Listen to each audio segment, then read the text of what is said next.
반 걸리는 강원도 영월이라는 곳에 가서 말씀을 전하고 왔습니다.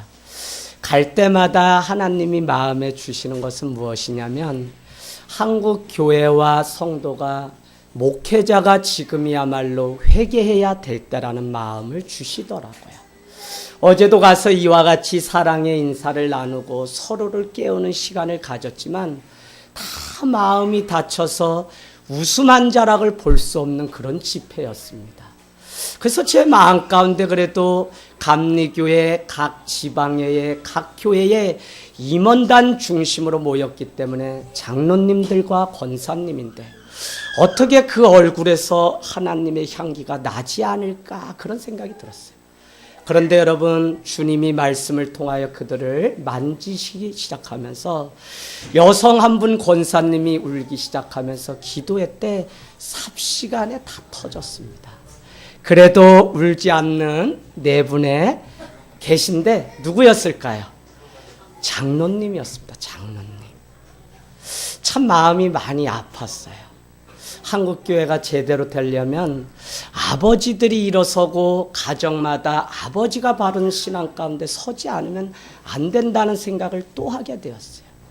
하늘땅교회가 2018년을 아버지들을 좀 깨우는 사역을 해야 되겠다고 하는 것도 이와 같은 맥락입니다.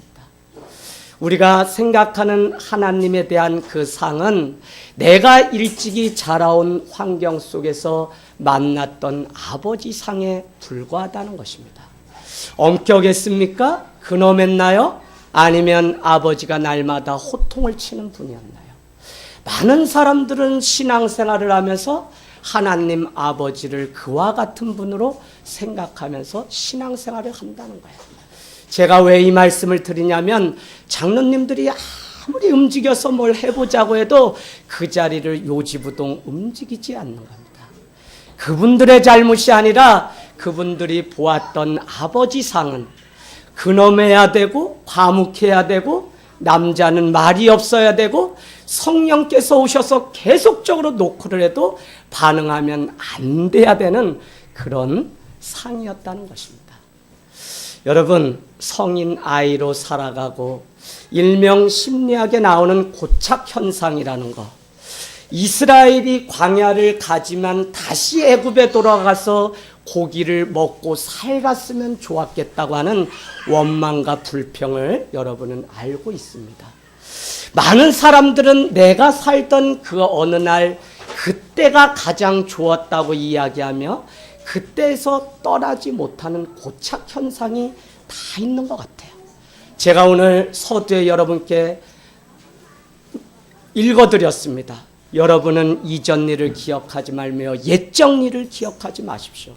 새 일을 행하실 하나님께서 여러분에게 주님의 일을 하시기를 원하십니다라는 말씀을 여러분께 드렸습니다. 할렐루야. 그 이야기가 무엇이냐면 자꾸 우리의 발목과 우리의 신앙이 하나님을 향해서 가야 됨에도 불구하고 옛적 일, 그 옛날의 일에 발목을 붙잡혀서 신앙의 연수가 앞으로 가는 것이 아니라 점점 더 성인 아이와 같은 신앙을 하는 것들을 보게 됩니다. 주님 때문에 예수를 믿었으면 그리스도, 크라이스트 I'm nothing의 줄임말이 크리스찬입니다. 그러면 예수 그리스도 안에서 나는 아무것도 아닙니다라고 고백하는 사람들의 모임이 교회여야 된다고요. 그런데 여전히 교회에 무엇인가 이득 때문에 우리가 다니고 있다면 우리는 잘못 믿고 있는 것입니다. 나 한 사람 때문에 누군가가 불편을 당해야 되는 그 일이라면 잘못 내가 믿고 있는 거예요. 정말 예수가 내 안에 와서 향기가 있어야 되는데 내 삶에 그러한 움직임이 전혀 보이지 않는다면 우리는 잘못 믿고 있는 겁니다. 아침에 일어나서 아내가 저한테 이렇게 이야기합니다. 여보, 목회가 이런 것 같아. 그래서 제가 이 여자가 아침부터 무슨 이야기를 또 겁을 주려고 왜 이렇게 무거운 주제를, 아니 목사가 목회가 뭔지 얘기해도 지금 시원찮을 판데 나도 지금 모르겠는데 왜 그럴까 했더니 저한테 뭐라고 하냐면 성도는 어찌하든지 목회자는 그 길을 변함없이 가야 되고 늘 그가 어떤 모습으로 다가오든지 변함없이 한 영혼을 사랑할 수 있는 준비가 돼야 되는 게 목회이기 때문에 평생 기도하지 않으면 갈 수 없는 게 목회인 것 같아 라고 하는데 그 말이 제 마음에 딱 와닿았습니다. 사랑하는 여러분, 사람의 눈은 정확하지 않아요. 365일 두고두고 같은 것을 보아도 다 보지 못하는 인간의 부질없는 육신의 눈이라는 것입니다. 그렇게 우리는 우리에게 보여진 것으로 세상을 판단하면서 살아가기 때문에 더 많은 것들을 보지 못하는 맹점이 우리에게 있을 때가 있습니다. 그래서 여러분, 더 정확하게 하나님의 섭리, 즉 계획이 어디 있는지, 오늘 하나님의 손길이 어디를 가르치고 있는지를 보아야 되는데 우리는 내가 만나는 사건에만 빠져서 그 이상을 보지 못할 때가 있다는 것입니다. 우리의 눈에 보이지 않지만 하나님의 계획하심이 있음을 우리는 오늘도 영안이 열려서 보는 은혜가 있기를 원합니다. 여러분, 사도행전이 우리에게 가르쳐주는 한 가지는 성령님의 일하심은 우리의 계획대로, 우리의 생각대로 되지 않는다는 것입니다. 우리에게 보여지는 것이 전부가 아니라는 것이죠. 우리가 다 끝났다고 접었던 그곳에서 하나님은 다시 시작하시며, 우리가 패망했다고 마음을 내려놓은 그곳에서 하나님은 다시 소망의 싹을 틔우시는 분이시기 때문에 하나님은 우리의 생각 가운데 갇혀있는 그런 분이 아니시라는 것입니다. 그래서 우리는 사도행전 1장 4절로 여러분이 가셔서 보시면 사도행전은 우리에게 무엇을 가르쳐 주려고 하는 것이냐? 성령이 임하면 그곳에 교회가 세워지고 성도가 세워져서 오고 가는 세대 가운데 1장 4절로 가보세요. 하나님 나라의 일이 어떻게 펼쳐지는지를 보여준 것이 사도행전이라는 것입니다. 그래서 여러분은 우리의 관심이 하나님 나라의 일에 있고요. 사도행전 28장 맨 끝에 19절 20절입니까? 가보면 이렇게 고백합니다. 내가 로마에 온 지 이태 동안 셋집에 살면서 오고 가는 사람들에게 첫 번째는 예수가 주되심을 전파하며 두 번째는 하나님 나라를 전파했다고 사도 바울의 마지막 사역을 고백하고 있습니다. 그러니까 뭐냐? 교회는, 성도는 하나님 나라의 일에 관심을 가져야 되고 마지막은 하나님 나라를 이루어가는 것입니다. 여러분, 아직도 이 사실을 모르는 많은 분들은 하늘 땅 교회 교인으로만 머물러 중요하지 않습니다. 어디 가도 이런 설교는 듣지 못할 거예요. 여러분이 하나님의 백성으로 사셔야 돼요. 할렐루야? 이해하시겠어요? 하늘 땅 교회 숫자 많아지는 거 그거 원하지 않아요. 하나님의 백성이냐는, 코람데오 내가 어디에 있든지 그곳에 내가 신을 벗음으로 인해서 그곳이 거룩한 하나님의 땅, 출애굽기 3장에 있었던 가시떨기 가운데 말씀하신 모세야 그곳에 신을 벗으라. 그곳이 거룩한 하나님의 땅이 될 거라고 하는 그 믿음이 우리에게 있냐가 중요합니다. 여러분, 이재학 목사의 제자 되라고요? 전혀 성경은 그렇게 안 가르쳐요. 제자 훈련 제가 많이 하지만 제 제자라고 이야기해 본 적이 한 번도 없어요. 뭐요? 주님의 제자가 되셔야 돼요. 그러면 주님의 제자, 하나님의 백성이 무엇을 하라는 것이라고요? 하나님 나라의 일과 하나님 나라의 백성으로 하나님 나라의 관심을, 그래서 내 삶 가운데 통치가 지금 이루어지고 있는지가 내가 하나님 앞에 여쭙고 물어봐야 되는 것이지, 목사님이 어떻고 성도님이 어떻고 아직도 신앙에서 먼 거예요. 당신이 정말 하나님 나라의 백성으로 살아간다면 지금 우리의 관심은 하나님 나라의 일이 나를 통해서 어떻게 펼쳐지고 있는지를 우리는 보아야 돼요. 여러분, 이제 다음 달에 우리 선교사님 한 분 저 웨일즈에서 오시게 되는데, 아니 젊은 꽃다운 나이에 왜 그곳에 가시겠어요?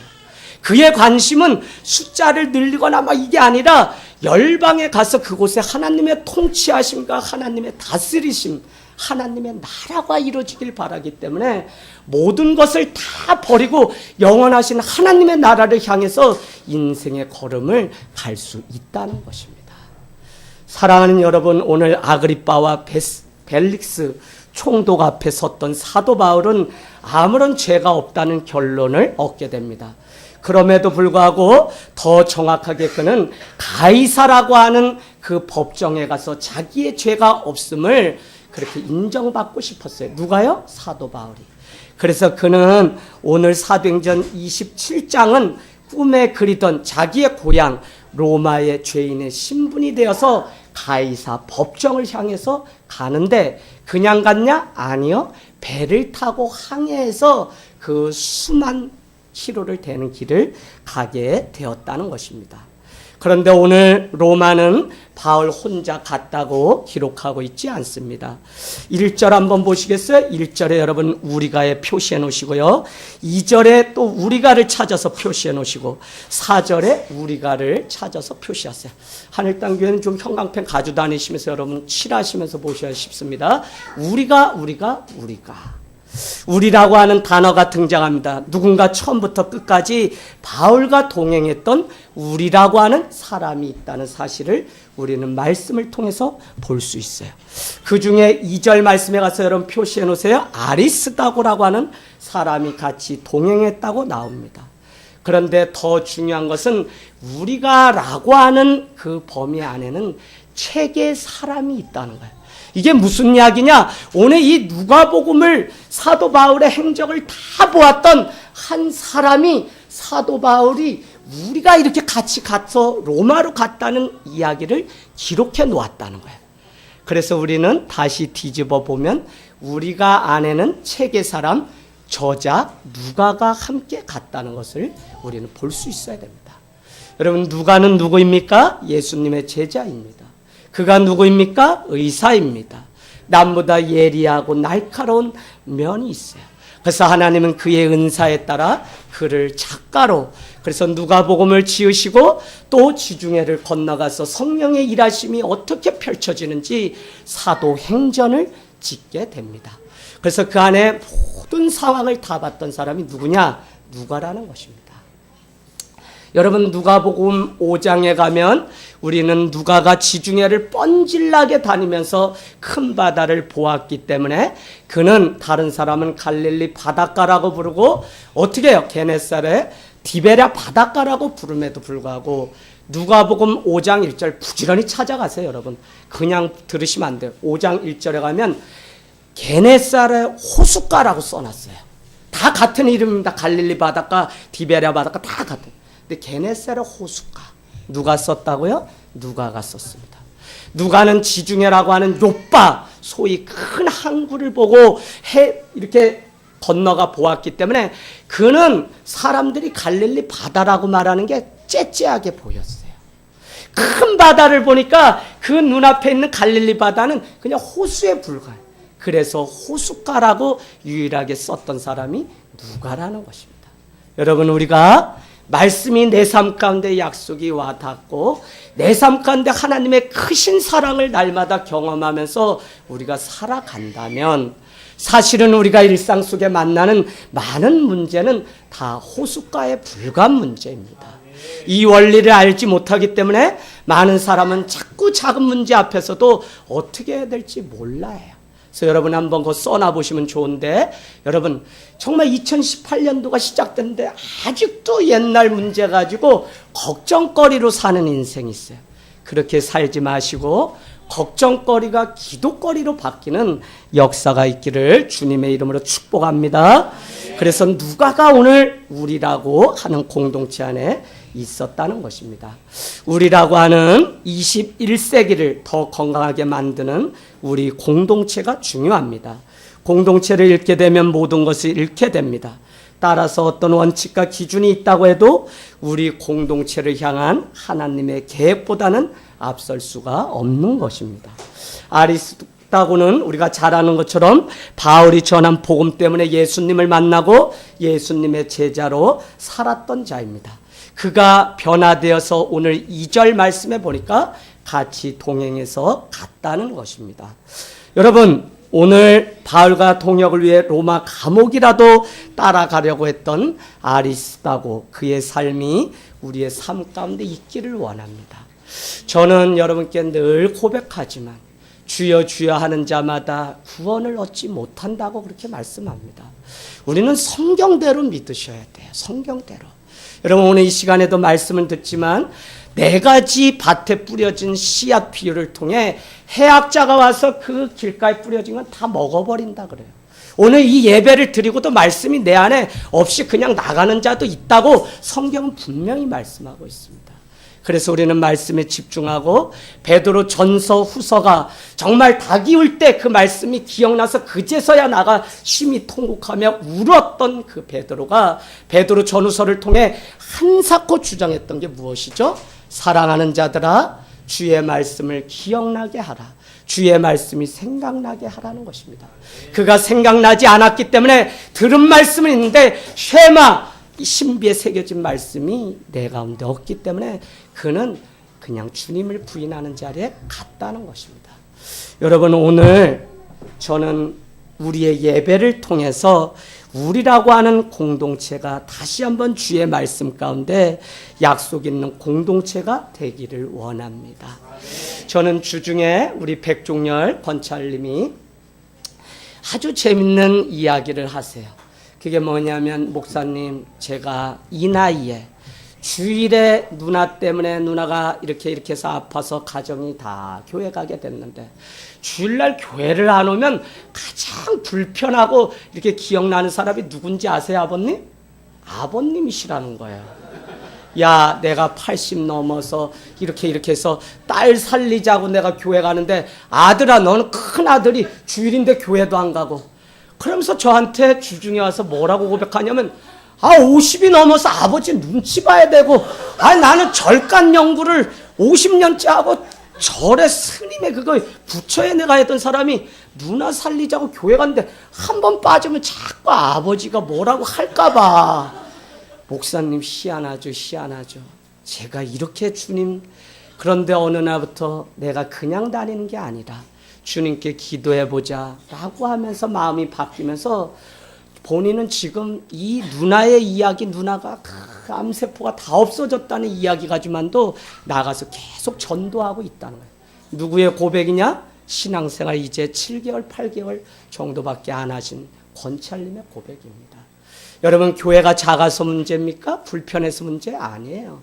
이 안에 지금도 예수 때문에 내가 바른 길을 간다면, 해호도스 그 길을 간다면 그 사람을 통해 지금도 변화된 예수 이야기, 신앙 이야기는 큰 교회가 아니라 작은 교회 우리 안에 계속적으로 펼쳐진다는 것입니다.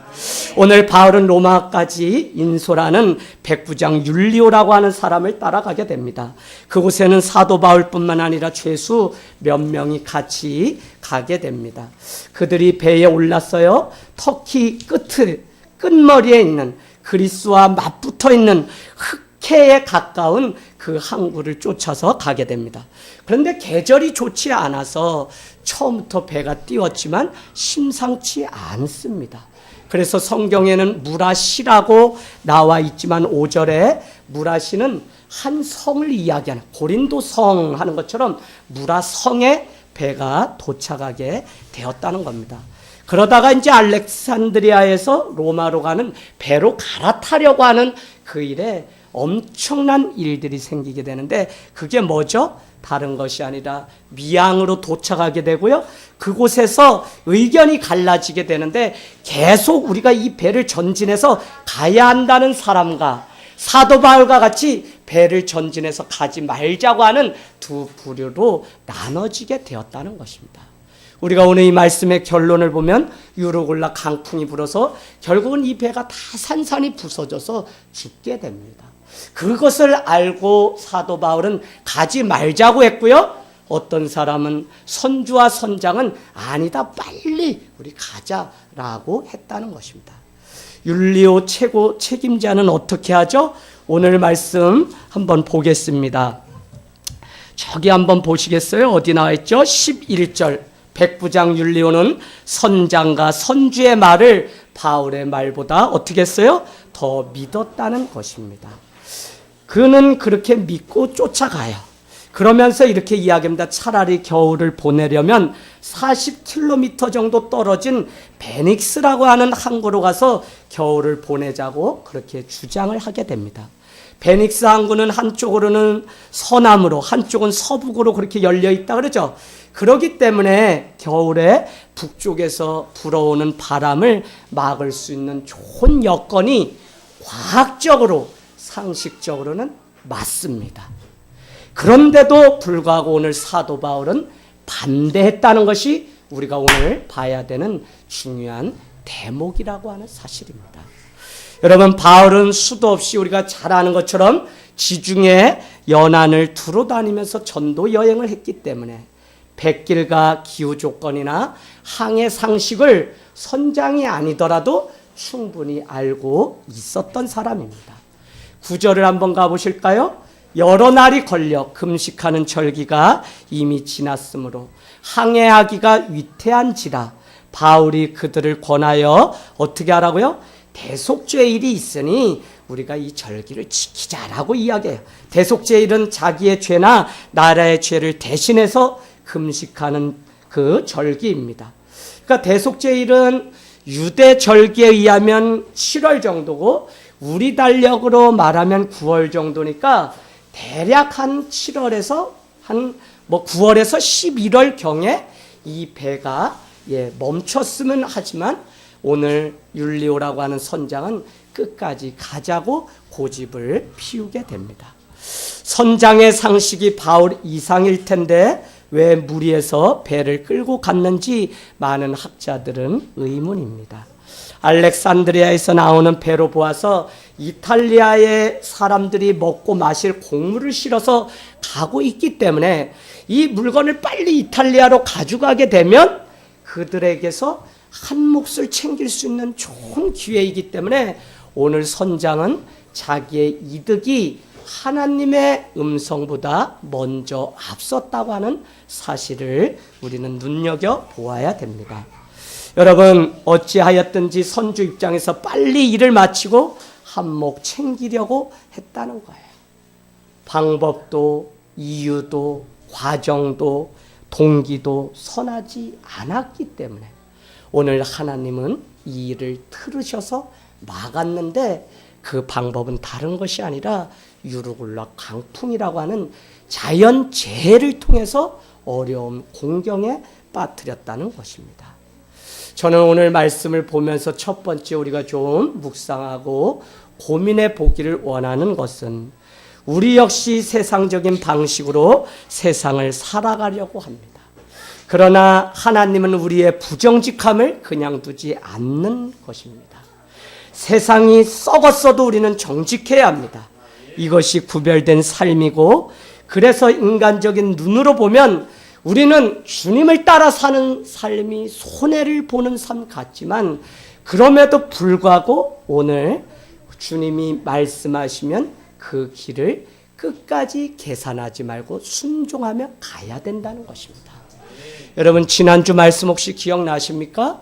복음은 지식적으로 알을 뛰어넘어서 삶 속의 순종으로 살아내는 데까지 가야 그 말씀이 내 말씀이라는 순종을 강조하는 말씀을 나눴습니다. 여러분, 요나서 1장 1절은 아미떼 아들 요나에게 저 큰 성읍에 가서 복음을 외치라는 주의 말씀이 임하였습니다. 그럼에도 불구하고 그는 자기의 계산, 자기의 유익을 따졌기 때문에 저기로 가지 않아요. 니느웨로 가지 않아요. 그래서 어떻게 했다고요? 다시러 하다 어디로 갔어요? 다시스로 갔다는 것입니다. 그런데 1장 3절에 가면 기가 막히게 유혹의 덫은 준비되어 있습니다. 그가 다시스로 가는 배를 타려고 저 요빠 지중해 항구에 내려갔더니 마침이라는 단어가 나옵니다. 마침 그곳으로 가는 배가 기다리고 있었다는 것입니다. 여러분, 요한 1서 4장 1절은 다 믿지 말라고 이야기하면서 이런 구절이 나옵니다. 하나님의 영을 분별하라 라고 이야기합니다. 누구든지 예수 그리스도를 부인하는 자는 적 그리스도니 분별하라고 이야기합니다. 우리가 예수를 위해 정말 살아갑니까?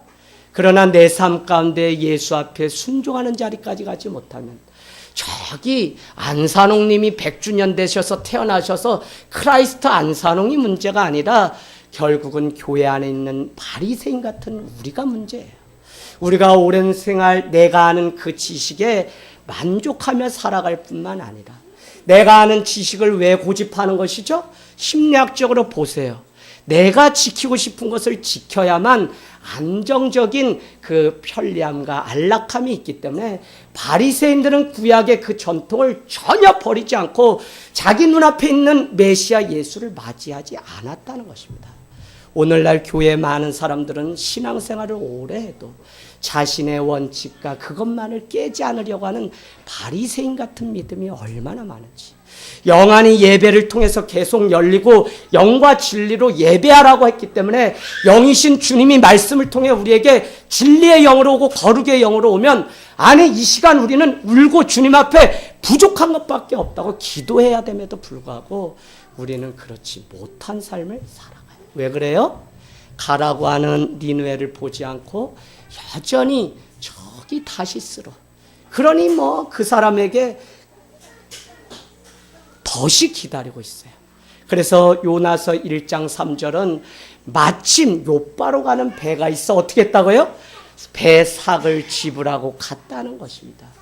여러분, 예수 그리스도가 이미 우리를 위해 십자가에 다 싹을 지불하고 우리는 이미 지불할 무엇이 없고 그냥 하나님의 은혜 사랑을 누리면 되는데, 오늘날 너무 많은 교회와 성도는 마치 무엇인가 의무를 율법적으로 내가 지켜야만 무엇인가 구원을 얻는 것처럼 착각하고 살아간다는 것입니다. 오늘 이 언약의 말씀이 여러분의 삶에 발의 등이 되어서 순종하는 자리까지 나아가는 은혜가 있기를 축복합니다. 여러분, 우리가 세상이 상식으로만 되는 것 같지만 사실은 여러분은 오해하지 마세요. 양심도 같이 가야 됩니다. 자꾸 우리가 오영리, 사영리와 같은, 우리가 하나님이 창조하셨어요. 그러나 인간이 죄를 졌어요. 그래서 예수님이 빨간 피를 흘려주세요. 그래서 우리는 그분을 믿으면 하얘져요. 그래서 우리는 교회를 다녀요. 그래서 녹색깔, 그래서 글 없는 책자를 통해 짧은 이 복음서를 통해 우리는 영접하고 지금까지 왔어요. 그래서 사영리, 오영리 아시죠? 그러나 여러분, 그 안에는 뭐가 생략됐어요? 믿는다면 그 믿음의 사람이, 목회자가 믿는다면 목사가 윤리적으로 어떻게 살아야 되는지, 양심의 문제가 생략된 채 오직 의인은 믿음으로 말미암아 산다, 이 명제 하나를 단순하게 그냥 내가 지식적으로 알면 끝나는 입술의 고백처럼만 여기기 때문에 전혀 하나님 앞에 우리의 삶에 대한 문제는 고민 안 하면서 사는 게 현대인 크리스찬의 문제입니다. 그래서 제가 여러분 중요하게, 과학 상식도 중요하지만 거기에 양심이라는 것도 같이 갈 때 우리는 예수를, 사랑은 뭐죠? 무례히 행하지 않아요. 교회 안에서 우리가 사랑을 베푸는 공동체라 그래서 예의를 없이 하면 그건 사랑이 아니에요. 바로 양심이 없는 거라고요. 그래서 여러분, 교회가 좋은 공동체, 또 우리 가정이, 우리 부모님이 허물 없는 나를 낳아주신 분이라고 해도 지켜야 되는 예의가 있을 때 그 사랑이 지켜지는 거예요. 이 많은 규례와 율례와 이 많은 양심의 문제를 다 제껴놓고 우리는 세상을 자기의 기준으로만 살아가려고 하면 안 된다는 것입니다. 오늘 선주와 선장에 비해서 바울은 덜 과학적이죠. 그러나 그는 양심적이었습니다. 또한 믿음으로 행했던 일입니다. 우리 역시 과학과 상식을 따라 모든 일을 해결하려고 할 때가 있습니다. 그러나 우리는 분별해야 하는 지혜를 가지고 있습니다. 아니면 교묘한 말에 우리의 인생을 스스로 빼앗길 수 있기 때문에 그렇습니다. 여러분, 솔로몬도 많은 것 구하지 않았습니다. 그가 왕이 되었을 때 하나님께 이렇게 간구합니다. 나에게 이 백성을 재판하려면 분별의 지혜를 주십시오.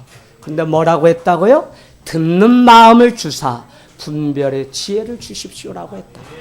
여러분, 이 땅에 살아가는, 마지막을 살아가는 우리가 다 다 좋다고, 세상적으로 인간적으로 좋다고 해서 다 쫓아가면 그 사람 중에 몇 명이 이 믿음을 마지막 7년 대환란과 같은 때에 지키면서 걸어갈 수 있을까요?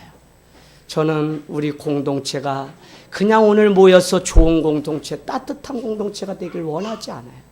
정말 여러분 안에 예수 그리스도, 마태복음 24장 12절 불법이 성행함으로 사랑이 식어지니라 하는 마지막 때의 그 현상이 우리 가운데 없기를 원합니다. 왜 가족 공동체가 되길 원하냐고요? 사랑을 지키기 위해서. 나중에는 불법이 성행하게 되면 형제를 미워하고 다투는 일들, 누구든지 형제를 미워하면 그는 살인하는 자예요. 어디에 나와요? 요한일서 4장에 나옵니다. 살인자는 다른 자가 아니라 내가 형제를 미워하면 살인자라고 성경은 말씀하고 있어요. 그래서 에베소 교회는 책망받은 이유는 다른 데 있지 않습니다. 처음 행위와 처음 사랑을 버렸다는 것입니다. 여러분, 시몬에게도 주님은 부활하셔서 다른 거 요구하지 않았습니다. 목사님 집사직분요, 목사님 권사직분 못 받겠어요. 저는 이제 용돈도 못 받아요. 돈도 못 벌어요. 무릎도 성하지 않아요. 할 수 있는 건 아무것도 없어요. 왜 할 수 있는 게 없어요, 권사님? 앉은 자리에서 무릎 꿇고 기도할 수 있잖아요. 그거보다 더 중요한 게 있죠. 요한복음 21장으로 가시면 여러분 다 아시죠? 부활하신 주님은 요한의 아들 시몬아, 너가 주의 사명 감당하고 직분 감당하기 위해서 너는 돈도 없고 건강도 이젠 없다고 말할지 몰라도 나는 너에게 그걸 물어보지 않았거든. 너가 정말 세상에 이것들보다 나를 더 사랑하느냐? 할렐루야. 시몬은 뭐라 그랬다고요? 주님, 전에는 어땠는지 몰라도, 전에는 주님이 돌아가시자 주님 부활하신다더니 아니구나, 내가 다시 살던 갈릴리 바닷가로 가야지 하고 내가 왔을지 모르지만 부활의 주님을 내가 경험하고 나니까 이제는 제가 저 골고다 언덕을 넘어 십자가를 만져서 구원 얻기를 원합니다. 이제부터는 내가 주님을 사랑하는 줄 주님이 아시지 않습니까? 라고 했더니 뭐라 그래요? 내 양을 치라, 내 양을 먹이라고 주의 사명을 맡겨주셨다.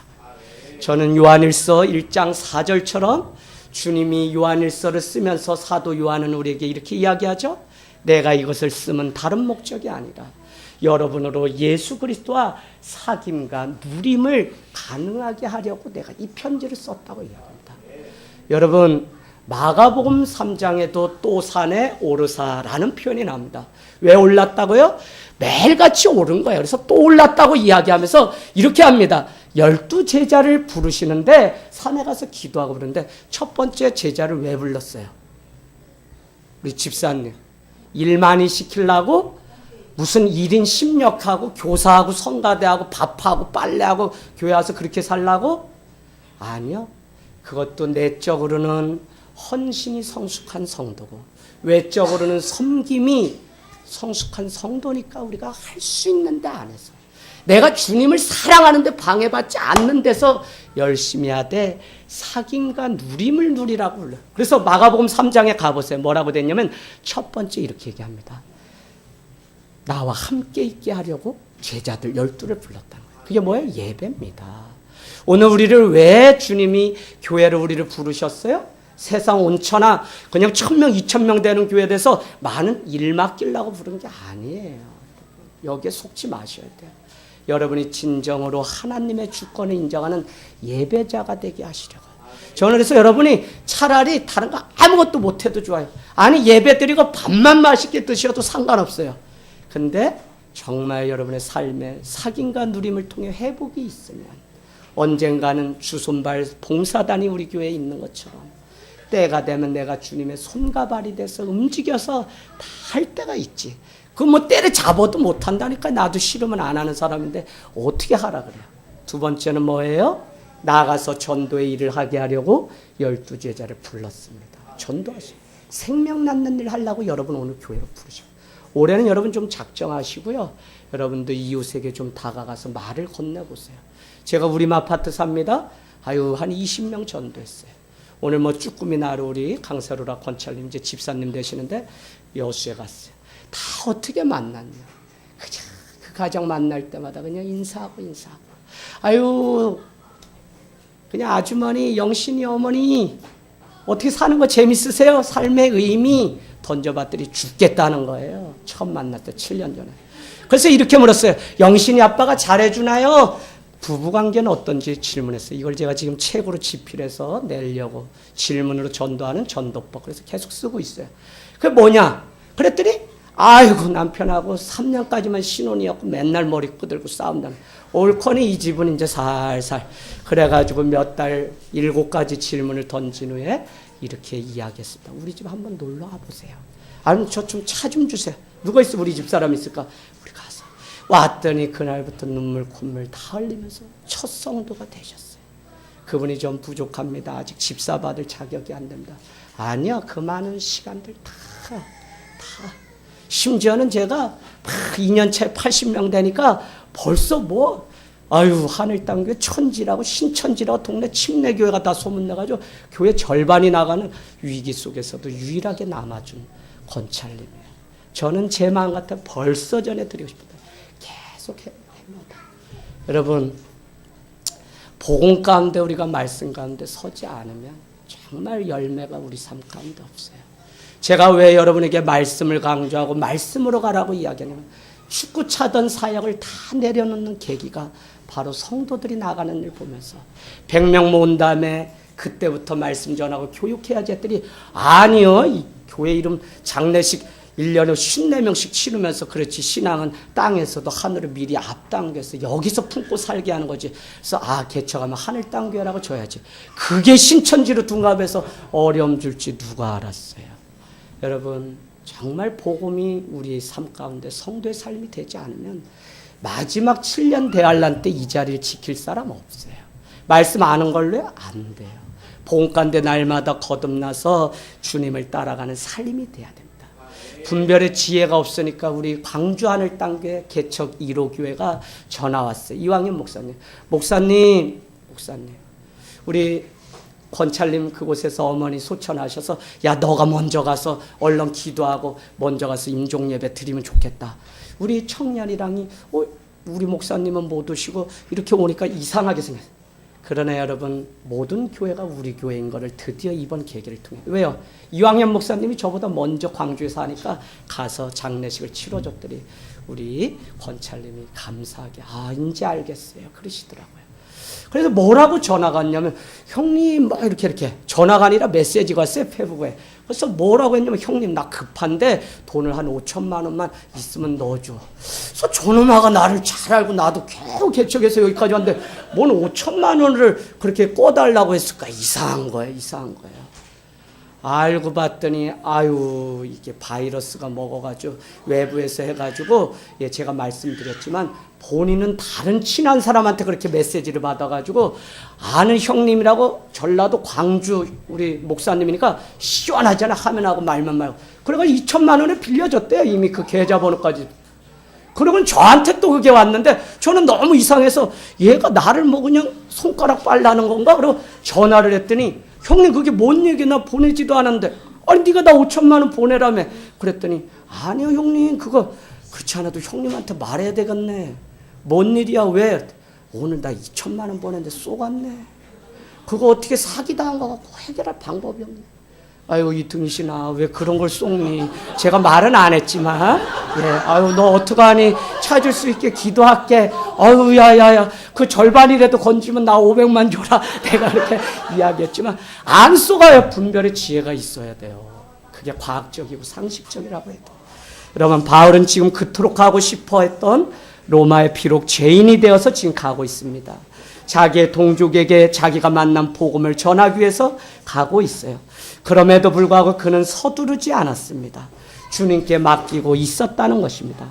선장과 선주가 과학적으로 볼 때 문제가 없기 때문에 전진하는 것이 하나님의 뜻이라고 그렇게 말할 때 사도 바울은 하나님의 일하심은 전진이 아니라 때로는 멈춰 서기도 하고 때로는 후진하기도 하는 것이 하나님의 일이라고 하는 사실을 알게 되었습니다. 여러분 우리의 한계는 계속해서 전진하는 것만이 하나님의 뜻이라고 생각하는 데 있습니다. 그러나 오늘 이 예배를 통해서 잠시 좀 앉아서 주님, 내가 2018년 어떻게 시작하기를 원하십니까? 라고 한번 물어볼 수 있는 이 하루가 되기를 원합니다. 과학이나 상식을 무시하라는 것이 아닙니다. 우리 주변에도 상식적이 않은 무모한 삶을 살다가 실패하는 경우를 많이 보았어요. 그러나 상식과 과학에 맞더라도 그것을 가지고 최종적으로는 하나님 앞에 와서 물어보는 최종 질문이 있어야 된다고요. 여러분, 어떤 거 계획하고 계세요? 정말 여러분의 삶에 주님이 주인이시라면, 하나님 내 발걸음이, 아니 내가 올해 어떻게 살아가기를 원하시는지 여러분은 주님 앞에 다시 묻는 삶이 되기를 원합니다. 오늘 말씀 10절, 이번 항해가 배만 아니라 우리의 생명에도 타격과 많은 손해를 끼쳤는데 내가 가지 말자고 할 때 안 갔으면 너무 좋았을 걸 감으로 인해서 이와 같은 어려운 유로굴라 광풍을 만났구나라고 이야기합니다. 그래서 스토리는 막 그 가운데서 살려고 막 바둥하고 밧줄로 묶고 이런 복잡한 이야기가 나오는데 설명하지 않겠습니다. 19절, 살려고 배의 짐을 버렸다는 거예요. 수출을 할 물건을 싣고 이탈리아로 가서 그거를 주고선 돈을 받아와야 되는 이 선장과 선주가 남의 물건을 대신함에도 불구하고 그걸 다 바다에 던졌다는 것입니다. 여러분, 심지어는 기구와 연장까지도 바다에 다 던졌어요. 누가 기억나세요? 요나가 이랬죠? 배가 파선이 되니까. 더 갖기 위해 욕심을 부리다 더 많은 것을 잃게 되는 일들을 우리는 보게 됩니다. 욥은 그 많은 고난을 겪고 인생을 한 단어로 표현했습니다. 오늘 목회서신에 제가 제목으로 썼던 것처럼 인생은 한 호흡입니다 라고 했습니다. 그렇게 자기의 능력과 자기의 권능을 믿고 살아가는 인간일지라도 한 호흡이 끊어지면 아무것도 아닌 것이 우리 인간이라고 하는 사실입니다. 명아가 조금만 어머니가 강원도에서 이제 10분만 있으면 너를 볼 수 있으니 어머니 조금만 기다려달라. 10분을 기다리지 못하고 또 호흡이 끊기니까 그냥 어머니가 왔을 때 싸늘한 시체를 안고 얼마나 울었는지. 2주 전이야. 그때 저는 마음 가운데 욥의 고백이, 그래 내가 잘났다고 나 믿고 살지 말자. 이재학 목사 이렇게 목회해서 신문에 났다. 그런 거 믿지 말고 정말 나도 오늘 주님이 데려가시면 아무것도 아닌데 내가 내 자랑하다가 주님이 가지고 계신 바늘에 입술 찔리면 얼마나 아프겠어요. 너는 말만 하면 너 자랑하더라 이 성도야 하면서 지금은 얼마나 아프겠어요. 그래서 우리는 내려놓고 또 내려놔야 됩니다. 주님의 일하심은 여러분 인간보다 더 센 자연을 통해서 일하시는 게 사복음서에 나옵니다. 때로는 광풍이, 때로는 지진이, 때로는 많은 자연 재해 사건을 통해서 인간의 무능력함을 보여줍니다. 그러고는 주님이 오셔서 꾸짖습니다. 바다야 잠잠할지어다. 여러분, 인간 아무것도 아닙니다. 자연 아무것도 아니에요. 폭풍이 불어도 그 뒤에 계신 주님이 함께 하시면 우리는 그 길을 걸어갈 수 있다는 것입니다.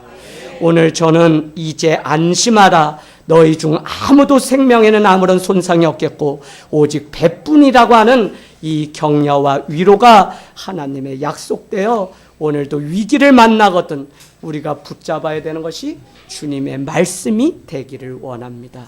지금 우리가 해야 할 일이 무엇일까요? 절망 가운데 있는 자들을 일으켜 세우는 사역을 교회는 오고 가는 세대 가운데 계속적으로 해야 됩니다. 그들이 보지 못하는 하나님을 보여줄 수 있어야 됩니다. 빌립보서 4장 13절처럼 내게 능력 주시는 자 안에서 모든 것을 할 수 있게 하시는 그 하나님을 드러내는 통로가 되어야 된다는 것입니다. 요한복음 15장 7절은 너희는 나보다 더 큰 일을 행하시리라 제자들에게 예수님이 말씀하셨습니다. 어떻게 우리가 그보다 더 큰 일을 할 수 있습니까? 그러나 주님의 말씀입니다. 우리가 주님의 약속의 말씀 가지고 교회가 걸어가면 지금도 죽은 나사로 살리는 놀라운 역사가 우리를 통해서도 분명히 일어날 줄로 믿습니다. 우리는 포기하지 않고 위기 가운데 진정으로 위로할 수 있는 하나님을 붙잡기를 원합니다. 그분의 말씀이 있기에 교회는 무너질 것 같지만, 믿는 자가 세상에서 질 것 같지만 다시 일어나게 하시는 부활의 능력이 이미 우리 가운데 있습니다. 요한복음 16절은 너희가 세상에서는 환난을 당하고 어려움을 당할 수 있지만 벌써 때가 됐다고 이야기하면서 예수님 뭐라고 말씀하시죠? 혼자 둘 때가 있나니. 그러나 세상이 주는 그 평안이 아니라 주님이 주신 평안이 우리에게 있고 세상을 이기면 이것이니 너희의 믿음이라고 요한일서는 우리에게 말씀하셨습니다. 여러분, 임마누엘, 그의 이름은 임마누엘, 예수의 이름은 임마누엘. 임마누엘은 무엇이죠? 그가 세상 끝날까지 우리와 함께 계신다고 하는 것이 임마누엘입니다. 그래서 여러분, 한 주 살아갈 때 정말 임마누엘의 주님이 순간마다 내 삶 가운데 물어야 되고 결정해야 될 때 말씀 가지고 씨름하면서 좀 묻는 신앙. 내가 어디로 갈까? 주님, 내가 가고 싶은 길은 그냥 호두수 길인데 아니 인생길은 너무 많아요. 이 길 저 길 너무 많은데 헤호두스, 그 길, 에고 에이미 헤호두스, 나는 길이요라고 말씀하신 주님의 길을 가기를 원하는데 주님, 내가 어떻게 가야 됩니까? 라고 묻는 일들이 있기를 원합니다. 여러분, 지금 절망 가운데 있는 이들을 이끌어 세운 것이 말씀이고요.